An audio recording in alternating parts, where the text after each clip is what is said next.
70 ఏళ్లు దాటిన వాళ్లకు 5 లక్షల ఆరోగ్య బీమా, వృద్ధులకు ఆయుష్మాన్ భారత్ స్కీమ్ వర్తింపునకు కేంద్రం ఓకే.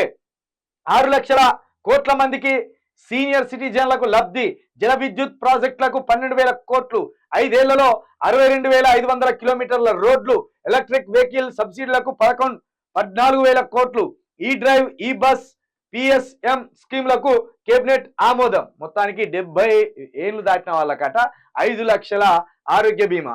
ఇది మంచి ఆలోచన. దీనివల్ల కనీసం ముసలోళ్ళ పేరు మీద అంతకుముందు ఎంత 56 ఎంతో ఉండే, ఆ 56 ఏళ్ళకి ఆరోగ్య బీమా ఉండే, 60 ఏళ్ళు దాటితే తీసుకోకపోయేది. 70 ఏళ్ళు దాటిన వాళ్ళకి కూడా 5 లక్షల రూపాయల ఆరోగ్య బీమా ఇస్తానంటే ఈ దరిద్రులు ఉన్నారు కదా, కొడుకులు బిడ్డలు 60 సంవత్సరాలు దాటంగానే ముసలోళ్ళని బయటికి నెట్టేస్తాను. ఈ డబ్బుల కోసమైనా ఇంట్లో ఉంచుకుంటారేమో ఇప్పుడు. కాబట్టి ఇది మంచి ఆలోచన. ఇది కేంద్రం చేయడం ఇది ఒప్పుకోవచ్చు.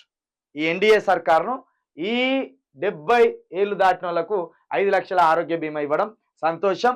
ఎవరైనా ఈ బీమా కట్టుకోండి. వృద్ధులు మీ ఇంట్లో ఉంటే దీనివల్ల 5 లక్షల రూపాయలు బీమా కలిసి వస్తుంది. వాళ్ళని ఇట్లనైనా కాస్త సంతోషంగా చూసుకోండి.